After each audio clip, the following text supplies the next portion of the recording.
The United States and Iran have entered a new round of negotiations in Oman, marking a significant diplomatic development in a relationship defined by decades of strategic opposition. These talks represent an attempt to address Iran's nuclear program through dialogue. But the initial sessions have revealed fundamental disagreements rather than convergence.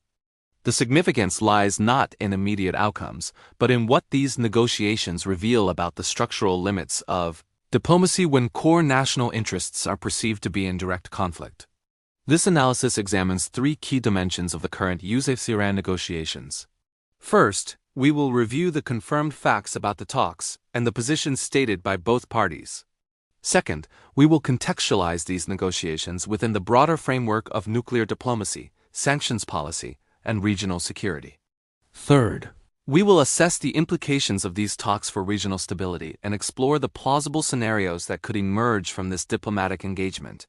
The negotiations taking place in Oman involve direct discussions between US and Iranian officials regarding Iran's nuclear program. Oman has historically served as a neutral venue for such talks, having facilitated previous rounds of negotiations between the two countries.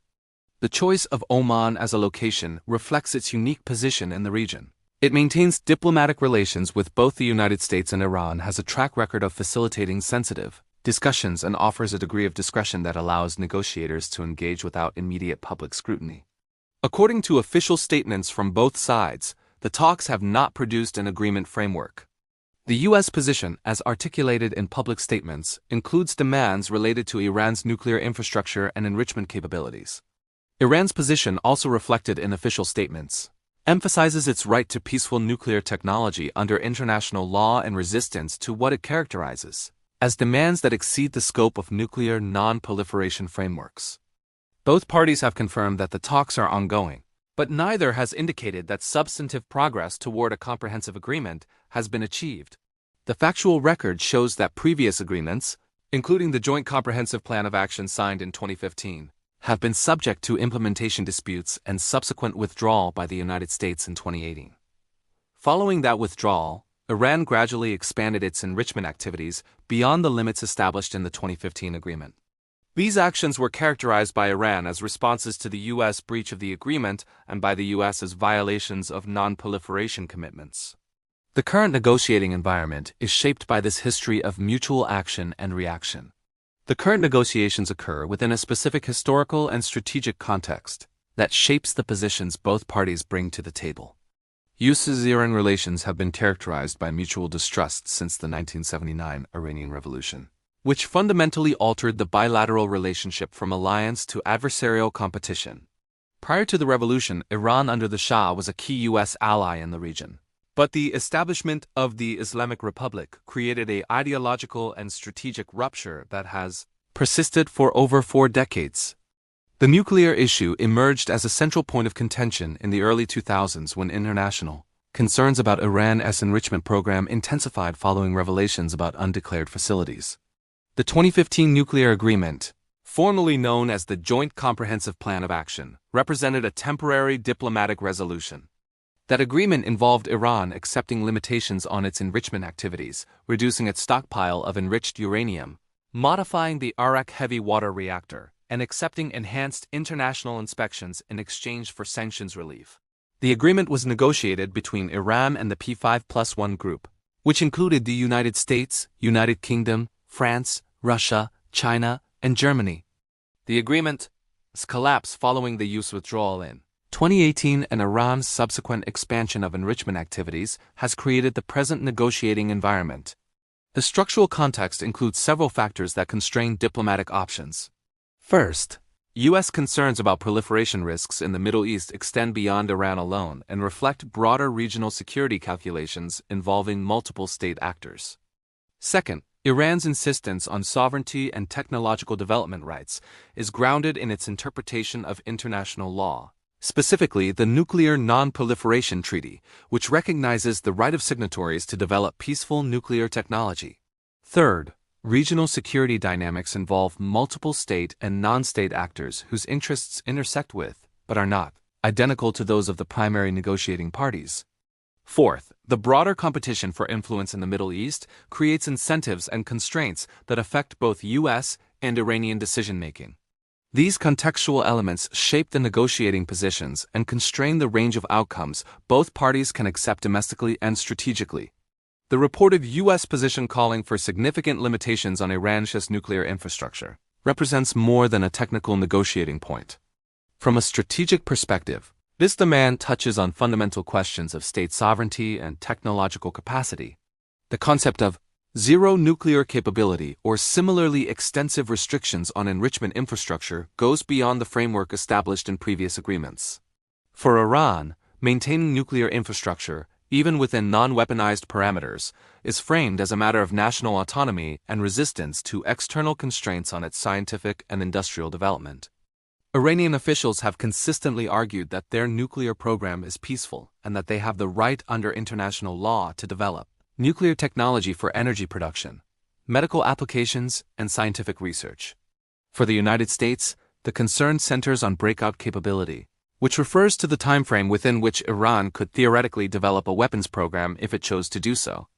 A longer breakout timeline provides more opportunity for detection and response, while a shorter timeline reduces strategic warning and increases proliferation risk. This creates a structural tension. One party seeks maximum limitations to extend breakout timelines and reduce proliferation risk, while the other views such limitations as infringements on its sovereign rights under international law. The practical result is that the baseline positions appear incompatible without significant movement from one or both parties. Iran's stated preference to limit talks to the nuclear issue exclusively conflicts with the U.S. position that regional activities, including missile development and support for aligned groups across the Middle East, must be part of any comprehensive agreement. This disagreement reflects different strategic calculations about what constitutes the core problem requiring resolution. Iran views its regional activities as separate sovereign decisions unrelated to nuclear compliance. From Iran's perspective, its missile program is a defensive deterrent necessary in a region where many of its neighbors possess advanced air forces and missile capabilities, often supplied by the United States and other Western powers. Similarly, Iran frames its relationships with groups in Lebanon, Syria, Iraq, and Yemen as legitimate forms of political and security cooperation, not fundamentally different from the alliances other regional powers maintain. The U.S. perspective treats these issues as interconnected. From this view, Iran's missile capabilities and regional network of aligned groups constitute a broader challenge to regional stability and U.S. interests that cannot be separated from nuclear concerns. The argument is that even if Iran's nuclear program is constrained, its ability to project power through missiles and proxy relationships would still pose significant security challenges. The practical result is that negotiations face a scope problem before substantive issues can even be fully addressed. If the parties cannot agree on what is being negotiated, progress on specific provisions becomes structurally difficult. This is not merely a procedural disagreement but reflects fundamentally different assessments of what the core problem is and therefore what a solution should address. Concurrent with diplomatic engagement, the U.S. has maintained and in some periods increased its military presence in the region. This includes naval assets in the Persian Gulf, air force deployments, and security cooperation with regional partners.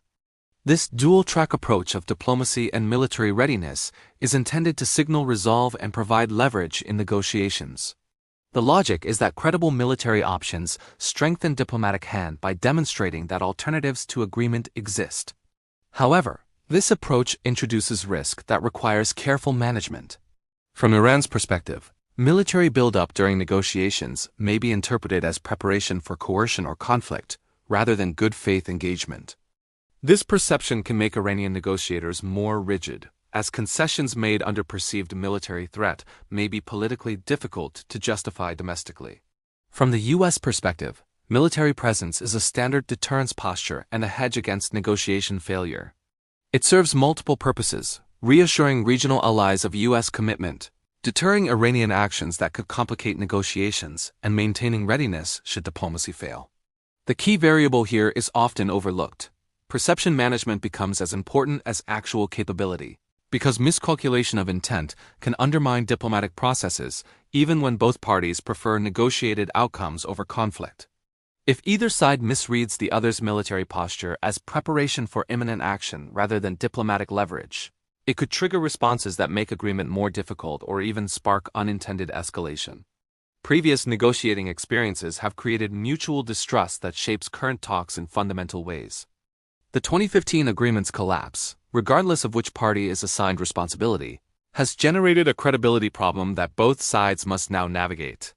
Iran points to the U.S. withdrawal as evidence that agreements are not durable and that compliance does not guarantee sanctions relief.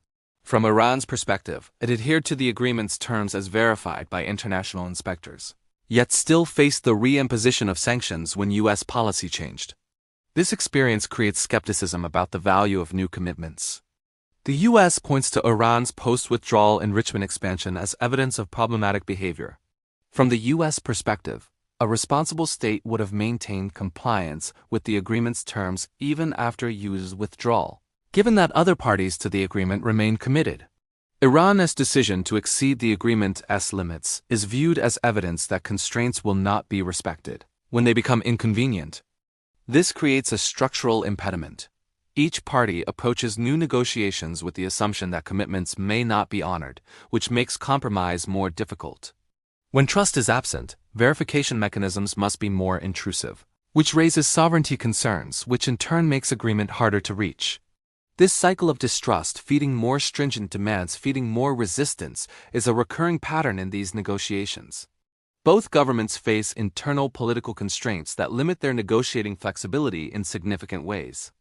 In Iran, factional dynamics between those favoring engagement with the West and those skeptical of Western intentions affect the government's ability to make concessions. Iranian domestic politics include competing power centers with different views on foreign policy, and any agreement must be politically sustainable within this internal landscape. Conservative factions have consistently warned that Western powers cannot be trusted and that concessions will not be reciprocated, making negotiators cautious about moves that could validate these criticisms. In the United States, congressional and public opinion dynamics create pressure for maximum demands and resistance to sanctions relief. The U.S. political system includes multiple veto points where opponents of an agreement can attempt to block or undermine it.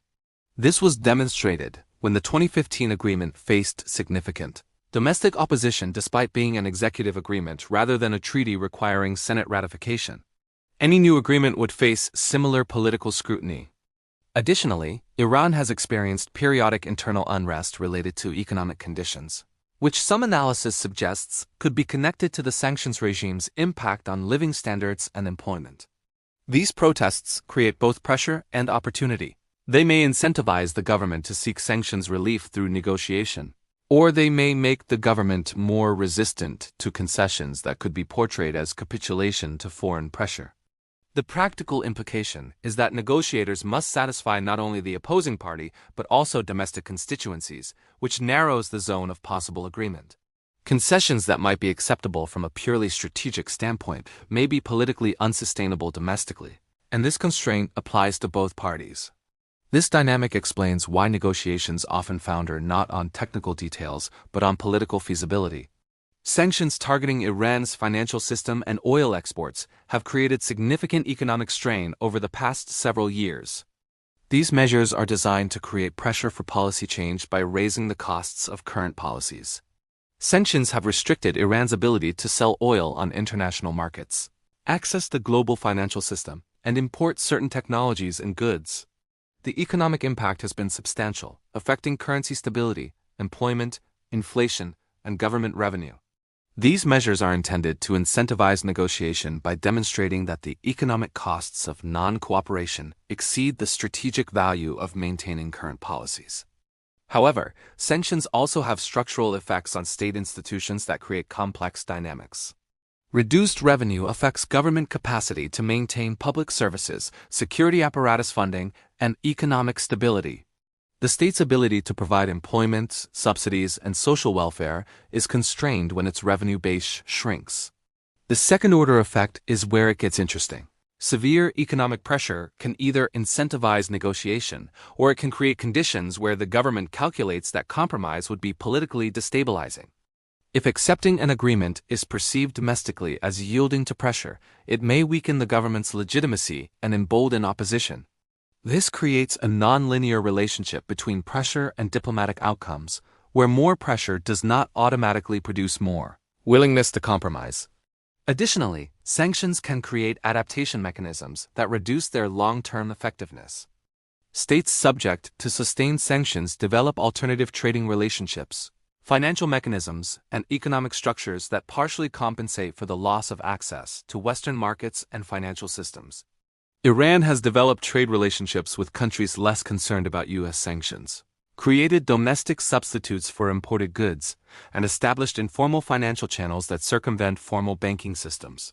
While these adaptations do not fully offset the economic costs, they do reduce the marginal impact of additional sanctions over time.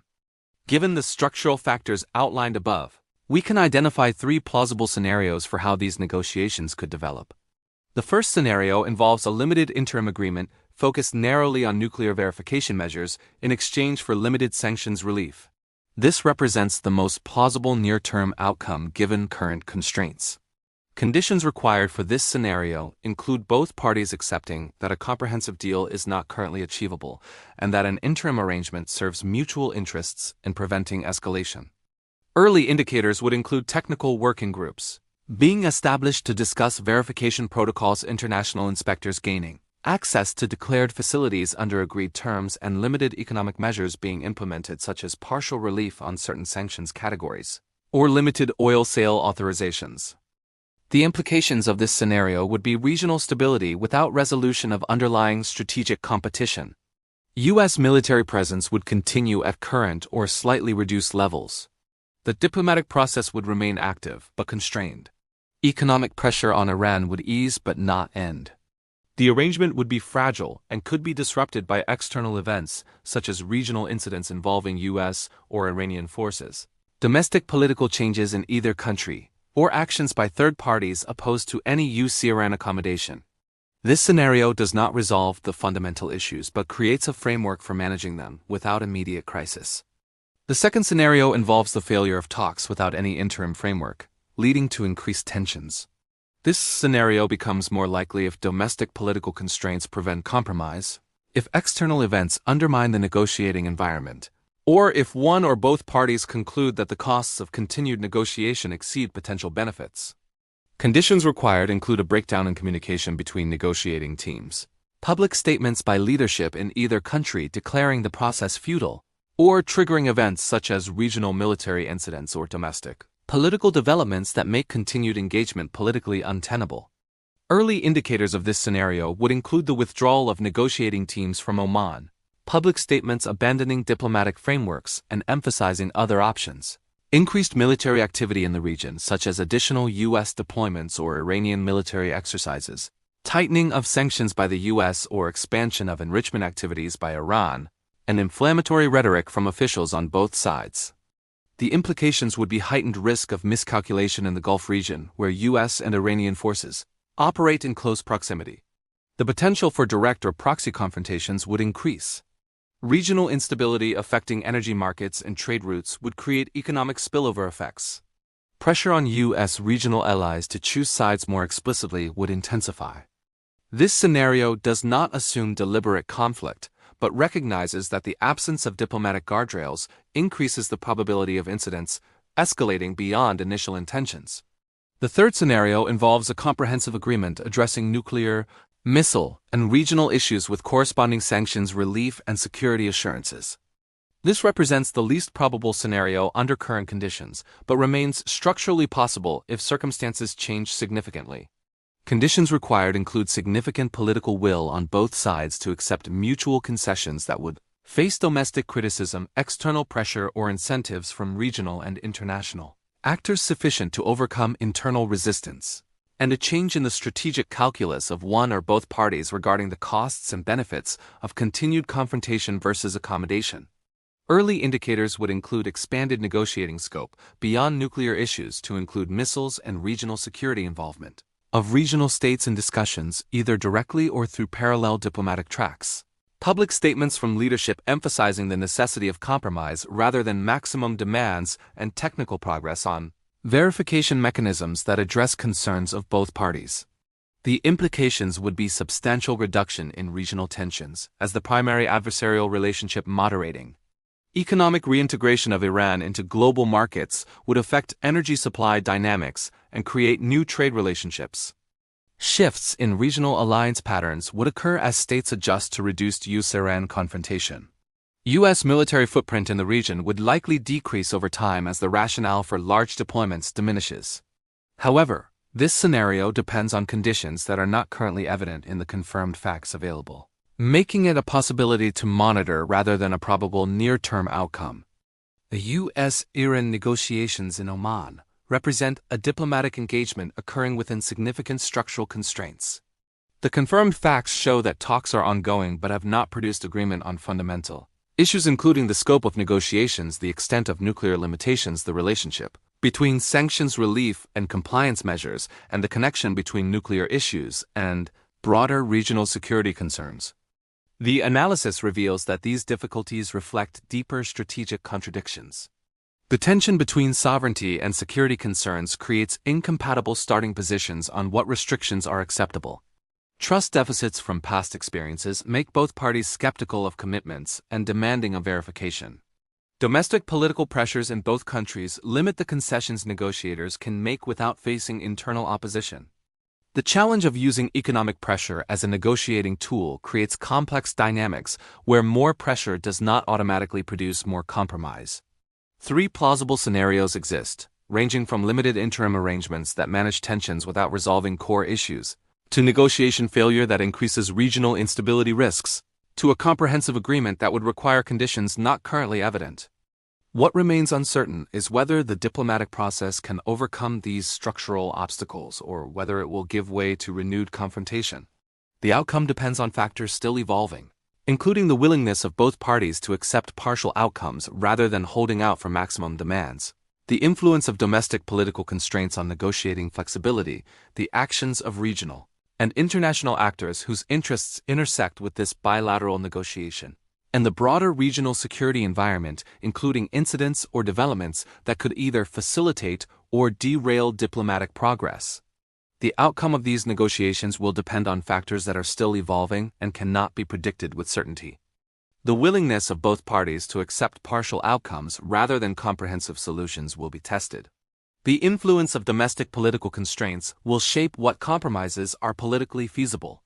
The broader regional security environment, including the actions of other states and non-state actors, will affect the context within which negotiations occur. We will continue to track confirmed developments as they emerge. If you have access to official statements or credible sources regarding these negotiations, sharing them contributes to more informed analysis of this complex diplomatic process.